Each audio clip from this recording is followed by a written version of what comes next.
Hi guys, hopefully you'll forgive me as I continue to play Xenoblade again tonight. I'm gonna try not to be depressing because I've been keeping up with news this afternoon, and I ended on a particularly sad story in relating to coronavirus, and it just made me hyper pissed at Trump all over again because so much of what's happening in the United States is his fault. Because he downplayed it in the beginning. He claimed it wasn't serious. He claimed it was a hoax when it was finally impossible to ignore it, and states issued lockdowns and mask mandates. He downplayed the usefulness of masks. He actively encouraged an armed protest, I believe in Maryland. I can't remember exactly where it was, but it was up around that area. An armed protest of privileged white people marched on the Capitol building with guns, with like loaded guns, demanding the lockdown be lifted so they could get haircuts. And he actively fanned the flames of that, tweeting, "Don't let them take your freedom." And it's just like so much of the suffering that America has suffered at the hands of the coronavirus, figuratively speaking, is directly his fault. Absolutely directly his fault. Would we have suffered zero deaths if he had acted like an actual president? No, of course not. But it certainly would not be nearly as bad as it is now. I mean, you know, I don't know if it's changed since then. Meaning, I don't know if we've had another one since because of everything else going on. But it's well overlooked that I'm pretty sure the day of the runoff election, meaning the day before, a bunch of his supporters stormed the Capitol building under more or less his orders. And it's a result that, 5 people died, but 4 on the scene, I believe, a 5th one in the hospital the next day, and then there's been a 6th death, a suicide, that I don't know the details of. I've heard mentioned. So he's like, not only is he directly responsible for the death of those 6 people, because his constant lies about the election, basically because he's a sore loser. He's a child who doesn't want power taken from him. America was his toy, and, the majority of America voted to take his toy away from him, and now he's pitching a hissy fit. The only difference between him and a toddler is toddlers aren't getting people killed. Toddlers are not directly responsible for six lives that ended last week. That would most likely still be alive today if it were not for his actions. And I only say most likely because, hey, we live in a world where we live in a nation where, they might be dead from coronavirus. A lot of them were Trump supporters. So, maybe they'd still be alive today, but in another... it hasn't been 14 days yet, so there's a good chance a lot of the people there, because they weren't wearing masks, because, Trump demonized wearing masks. He made it political. And so, a lot of people aren't wearing masks because of him, still aren't wearing masks because of him, even though he's been seen in a mask here occasionally. Still won't wear a mask because he propagated lies that turned into masks actually make you sicker and all that garbage. He's directly responsible for that as well. So yeah, most of them aren't wearing masks, so the ones that didn't get shot in their attempts to storm the Capitol will probably end up suffering either long-time effect. They'll probably end up with COVID like he did.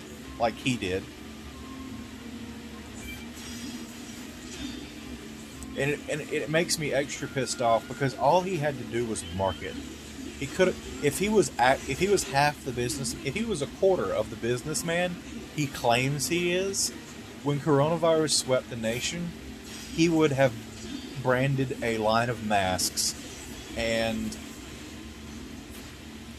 his army would be out there doing the exact opposite. Instead of screaming at people at Walmart because they're not allowed in because they're not wearing a mask, or screaming at people who are wearing masks on the street as cowards and perpetrators of the coronavirus hoax, um, his army could have been used as honestly heroes. You brand the masks, and I guarantee you they would have been out there demanding everyone wear masks with the same ferocity, if not worse, that they were opposing people wearing masks.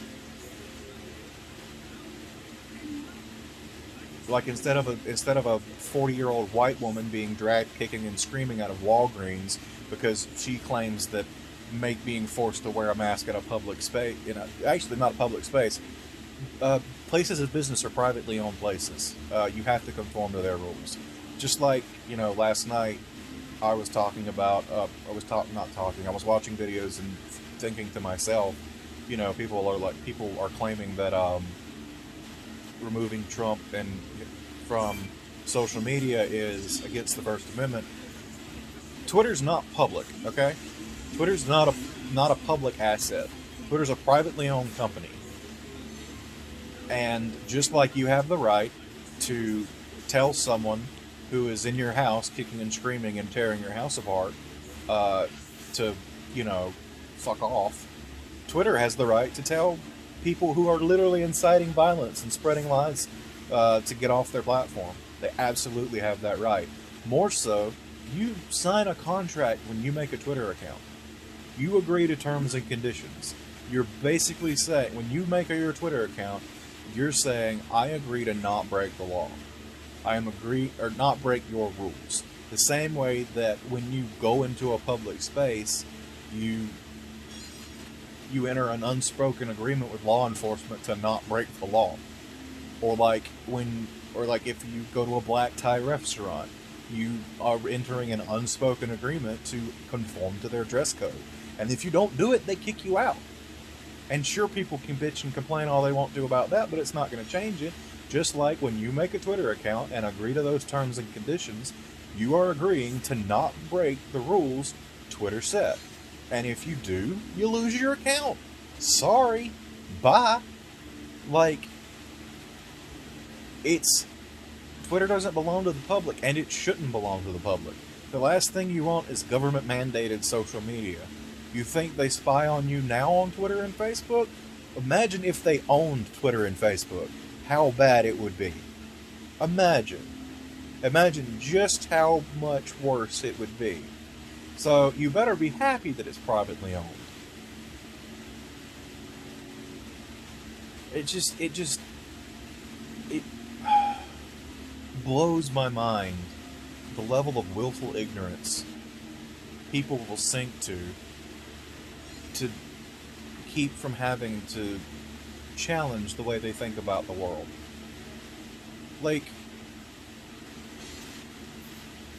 Despite it all, Trump decided it'd be a good idea to go on a bit of a victory lap and visit his big, beautiful wall, which we won't get into the bullshit that is his wall. Literally, 4 miles of new ground covered? Yeah, good job. Also, unclimbable? Yeah, no, okay, anyway. There's literally no such thing as unclimbable, especially not when you're that desperate to escape an awful life. Anyway. And wasn't that the whole point of coming here? Anyway. I'm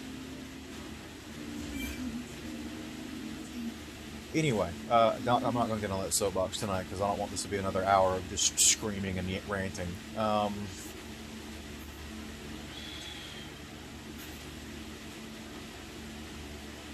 He still had people out there in droves waiting for him to show up.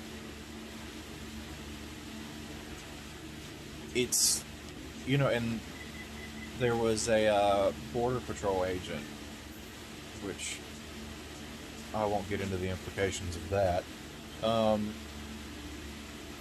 Border Patrol guard there, And on a whim, the reporter asked, what would you do if you found out Trump had been lying to you this whole time? And he said, I'd probably never vote again. I'd never trust anyone ever again.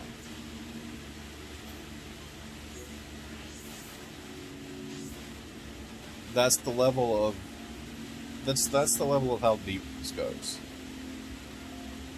Trump has these people so deep in believing his lies that they are a single truth away from having their entire existence shattered. You have people that truly believe that the riot last week was Antifa and Black Lives Matter protesters disguised as Trump supporters.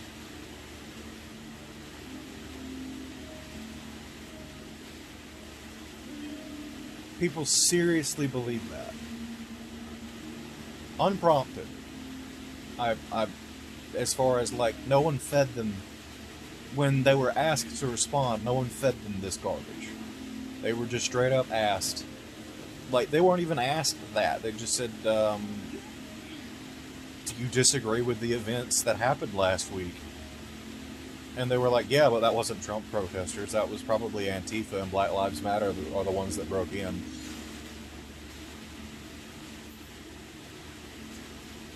Trump has invented his own reality.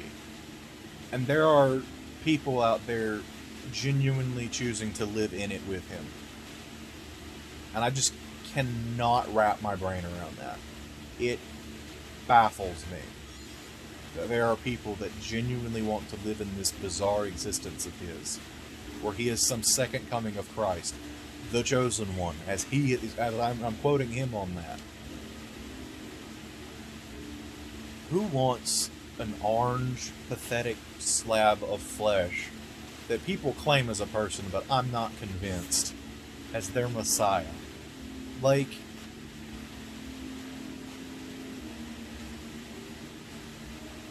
if Jesus was portrayed half as pathetically as Trump portrays himself, I'd be ashamed to have been raised Christian.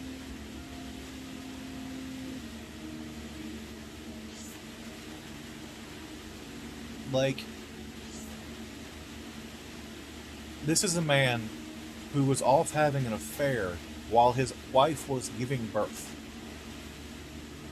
This is a man who encouraged his supporters to go out and find supporters of Democratic supporters and beat them senseless, and said, I will pay for your lawyers, while he was running in 2016. There's the infamous, I think, Dateline, or whatever it was, the infamous grab them by the pussy. I can do whatever I want. I'm that powerful. And we let that man be president. And there are still Republicans in the Capitol that don't want to hold him accountable. You had one saying it would martyr him. Bitch, martyr him. At least he's dead. Like, at least he's gone. Because, and, you know, some people are saying, why impeachment now?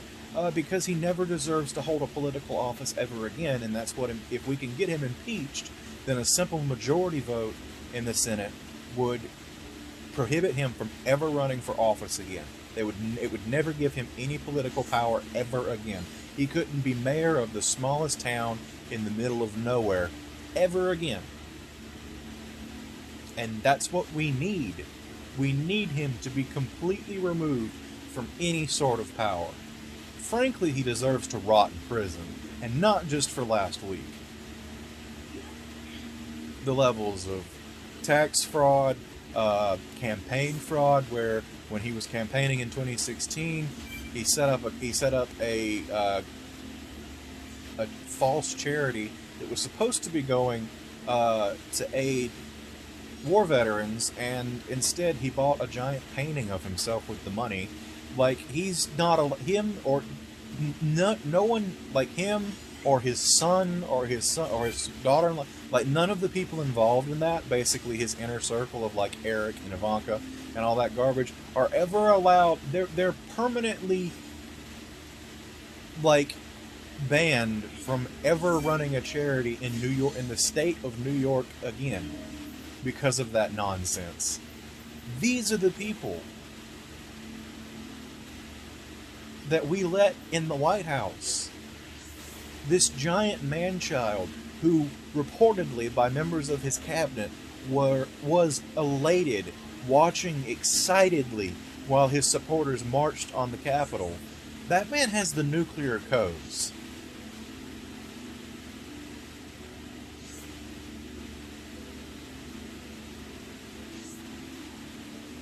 Like, the 20th isn't soon enough for him to be out of power. And the spineless Mike Pence isn't going to do anything about it. Nor is the cabinet of... Because it would need him and a majority of his cabinet members. And the only cabinet members he has with a conscience anymore have all jumped ship. They all resigned because they don't want to be associated with him anymore. That's such a cowardly move. Instead of sticking around, digging in your heels, and demanding he do better, or demanding something happen, you just run away with your tail between your legs because you don't want to be associated with it when it all comes burning down. Which, to be fair, that's all people like Betsy DeVos have ever been. Just incompetent, just completely incompetent people that had no business being in the position to begin with, appointed because they basically promised to kiss Trump's ass. And that's all his inner circle is anymore. Yes men. People that wouldn't tell him no to save their damn life. Much less the lives of others.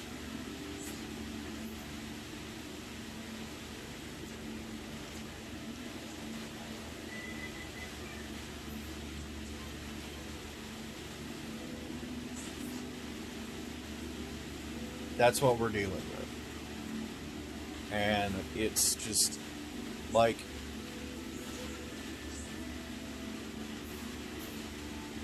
the GOP either has to draw a hard line in the sand, or practically they should, or frankly, they should be dissolved. The people that supported this man need to all unitedly rebuke him, and they need to do this impeachment, and they need to bar him from ever being in office again, because frankly, after Trump, I think that's the only way a Republican's ever going to win an election again when it comes to the president. Like, until everyone who witnessed Trump is dead and gone, I feel like as long as the core of the GOP is still people that, you know, enabled this excuse of a human being, you know, they've proven that as long as it lines their pockets, they don't care about anything else. You know, you hear talk about, oh, but in private they rebuke him. Grow a spine. Rebuke him in public. People are dying. Oh, that's easy for you to say. I'd throw away everything to rebuke him. What he's doing is awful. Everything he's done is reprehensible. And he's done it all running on the platform of Abraham Lincoln. He's done it all representing the supposedly Christian party. Like a political party should have claim over that. Whoever decided that the Republican Party was suddenly going to be the party of Christianity is both a genius and the worst person on the face of the planet. Because he enabled stuff like this. Because all you have to do is pretend to be a Christian. And you don't even have to try hard. Trump's proven. It's obvious he's never even cracked open a Bible. He doesn't even know how to hold one the right way up. He proved that in Lafayette Square, after he had all of those peaceful protesters cleared out with chemical weapons. Can't even hold it the right way up. But he's supposed to represent a Christian party? But he's supposed to represent the church? What church? The Church of Trump, maybe.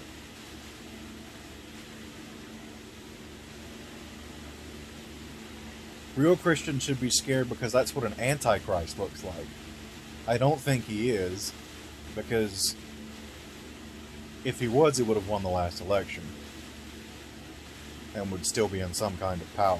But he's a laughingstock the world over, so it's not like he's ever going to unify the world under him.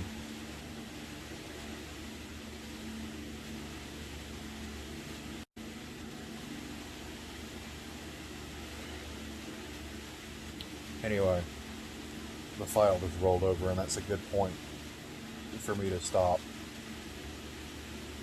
I wasn't going to talk about any of this today. I really wasn't. I was just going to say I don't want to talk about it, and instead talk about how I slept pretty good last night. Got up before noon. Took a nap later, about 4 o'clock. I took about an hour and a half nap, 2 hours maybe, and it was great. I discovered napping today. That's my age. I was just going to talk about that. It was going to be a 5-minute video maybe, and instead I've just ranted about the literal pile of human garbage that spray paints itself orange, shoves itself into a suit, and claims to be a human being. And worse beyond that, claims to be a president.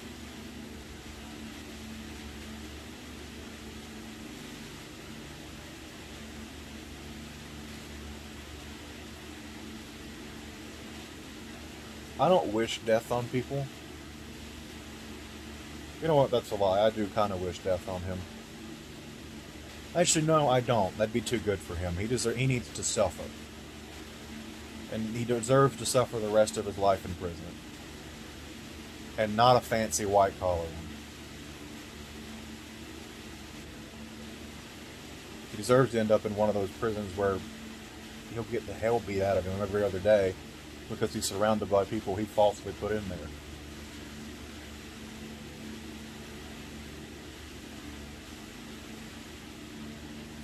By that I mean he should go to prison somewhere where they keep all the so-called illegal immigrants. Like we're not that. What makes us any less illegal?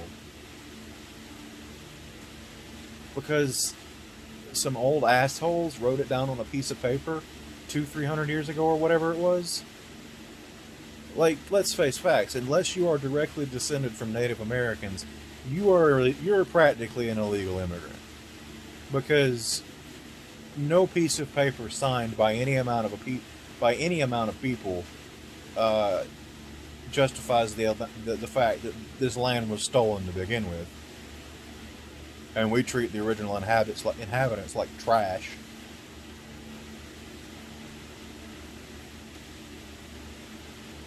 If I went next door and stole the house from my grandma, and then 4 generations from now, my great grandkids or whatever had the audacity to say someone else was trying to steal it from them.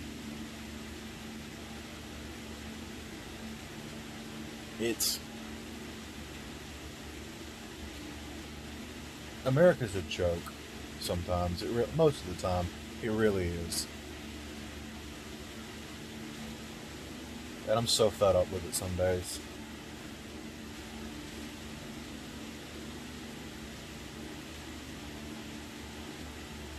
Anyway, I'll catch you all tomorrow. Hopefully I'll be less rant.